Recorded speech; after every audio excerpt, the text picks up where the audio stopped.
Byung-Chul Han's The Burnout Society, Müdigkeitsgesellschaft in German, first published in 2010, is one of the most incisive philosophical diagnoses of the contemporary era. A Korean-German philosopher and cultural theorist, Han explores how the shift from disciplinary societies, as described by Michel Foucault, to achievement societies has transformed the human condition. His short yet dense essay argues that the defining pathology of the 21st century is not repression but exhaustion, not obedience but self-exploitation, not prohibition but compulsion. The central metaphor of the burnout society encaps a world in which individuals are free, autonomous, and entrepreneurial, yet simultaneously crushed by the weight of their own performance demands. 1. From disciplinary society to achievement society.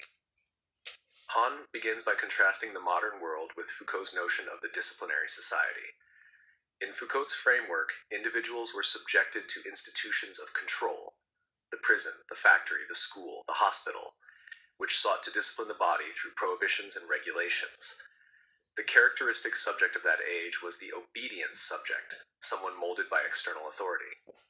In contrast, Han argues that we have entered an achievement society, where individuals are ostensibly liberated from external coercion, but have internalized new forms of domination.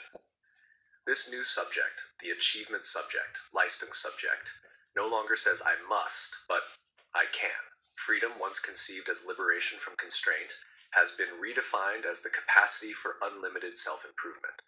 However, this apparent freedom masks a more insidious form of control: self-exploitation. In the absence of an external master, individuals have become their own taskmasters. The injunction to be creative, be proactive, work harder, or realize your potential replaces traditional forms of command, producing anxiety, depression, and burnout instead of rebellion or resistance. Han's diagnosis is striking because it turns neoliberal optimism against itself. The rhetoric of empowerment and self-realization, hallmarks of contemporary capitalism, is shown to conceal a regime of performance where the boundaries between work and life dissolve. The result is not freedom, but fatigue, a collective burnout of bodies and minds. 2. The positivity of power. A central concept in the burnout society is what Han calls the positivity of power.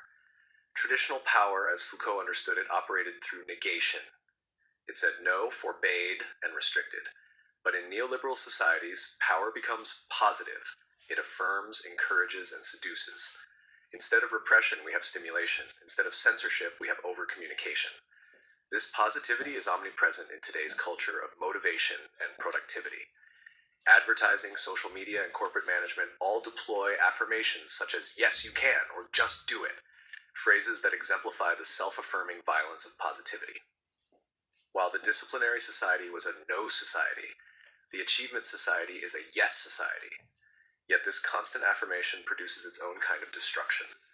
Without boundaries or prohibitions, individuals lose the ability to rest, reflect, or negate. They become trapped in the endless cycle of self-optimization. Han's philosophical insight lies in showing how this excess of positivity becomes pathological. Depression and burnout, he argues, are not caused by external oppression, but by an internalized imperative to achieve. The subject of performance exhausts itself in the pursuit of infinite possibilities.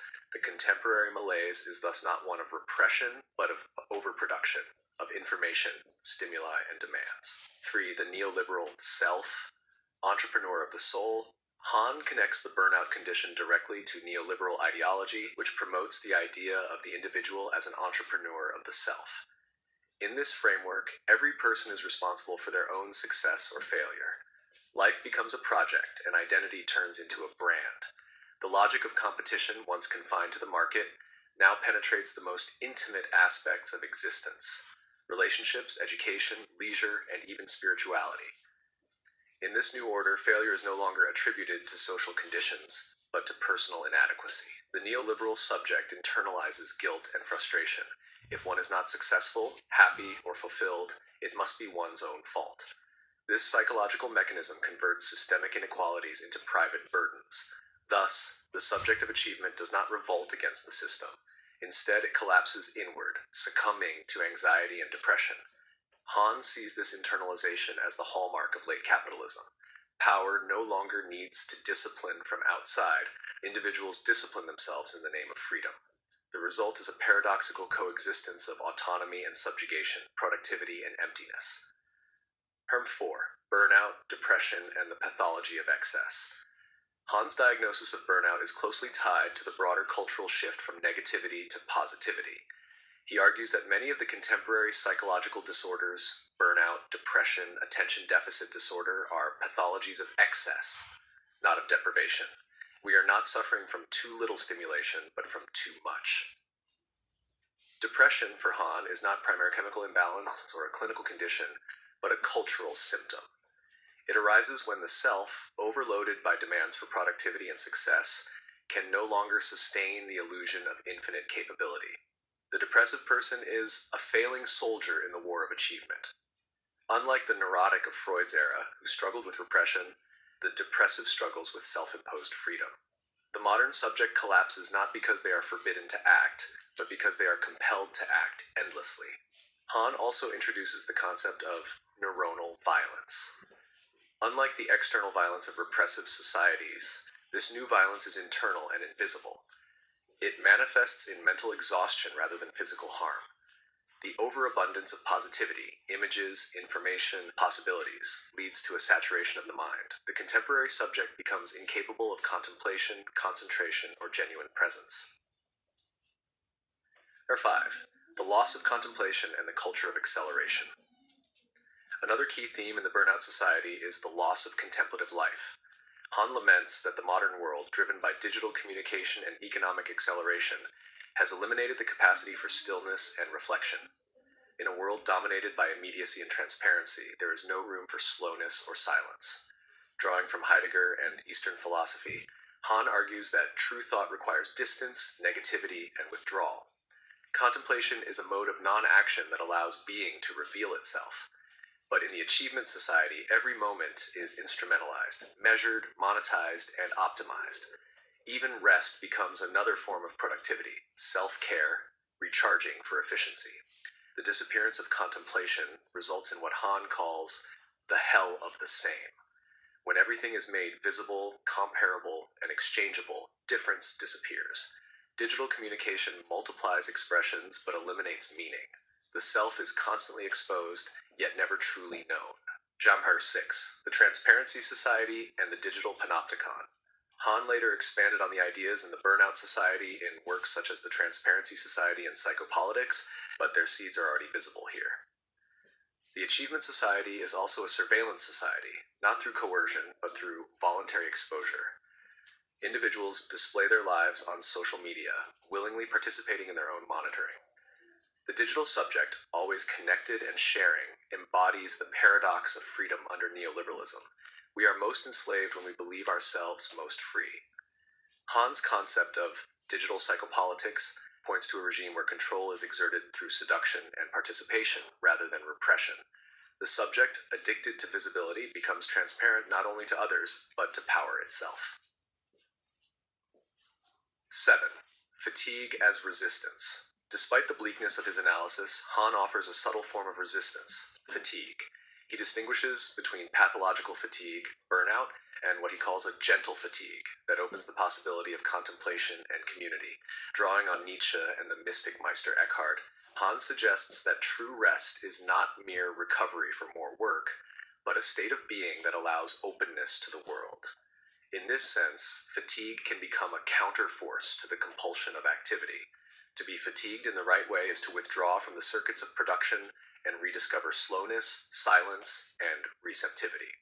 Han envisions this not as a retreat, but as a new form of life, one that values being overdoing and presence over performance. 8. Philosophical style and influence.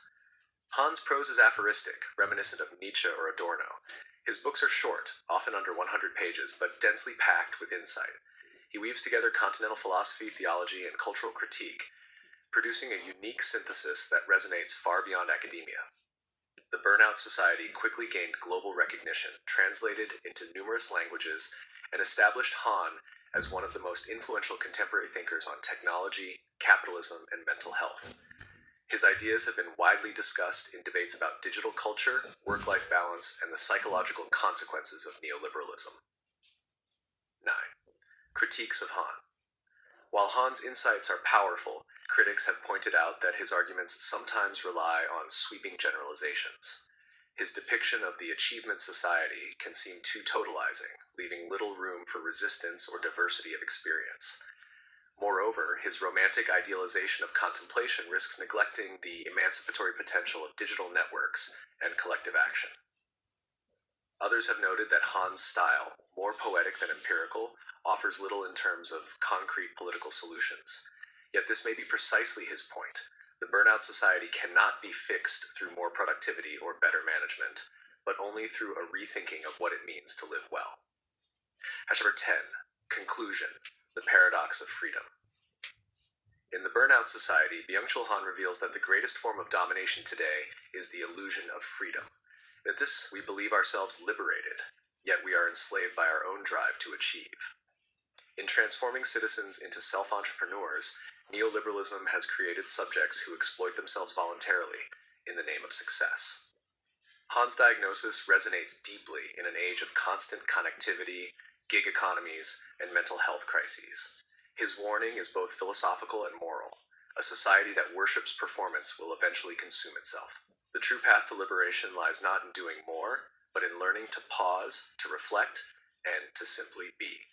In essence, the Burnout Society is a modern meditation on fatigue, an appeal to rediscover the beauty of limits, the necessity of rest, and the possibility of a more contemplative, humane existence in a world that never stops demanding more.